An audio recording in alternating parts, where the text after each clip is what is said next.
Hi everyone, and welcome to the second week of Psychological Disorders in Childhood.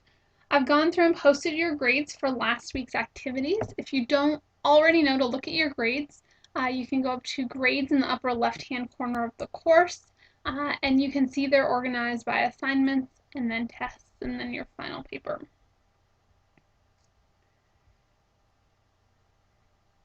And you can also go and click on individual assignments after you've submitted it to see specific feedback if there is any. There are some on the short answer questions for your tests.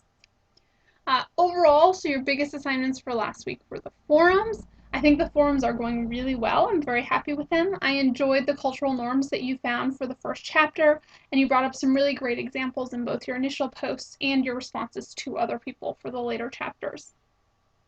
One thing I'd like to see is even more back and forth on the forums. Some of you are doing this a little bit now, but I really like to see you engaging with each other.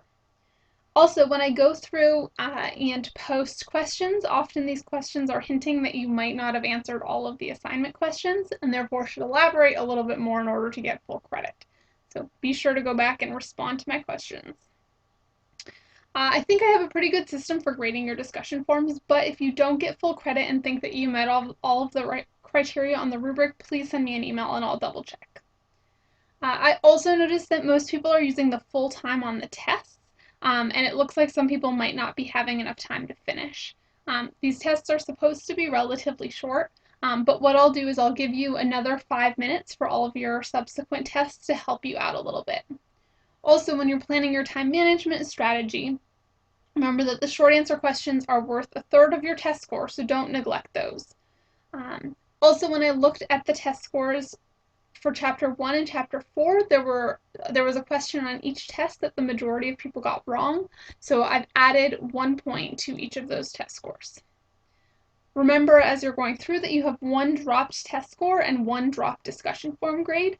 If you missed 1 or more from the first week, make sure that you do each one for the rest of the weeks, because those are the majority of your grades. Okay, so moving on to week 2. This week we're getting into specific disorders, which is the way the rest of the course will be structured. From now on, we'll only have 2 chapters per week. I also want to note that at the end of next week, you'll have your final paper outline due.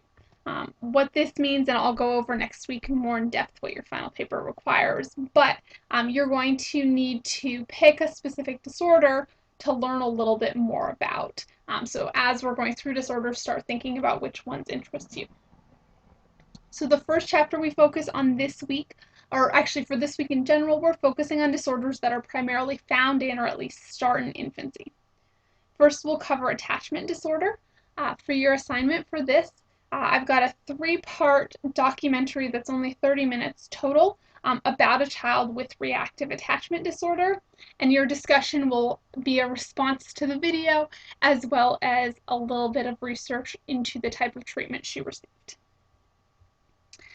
The second chapter for this week focuses on autism spectrum disorder, which of course lasts throughout the lifespan, but the first signs are in infancy.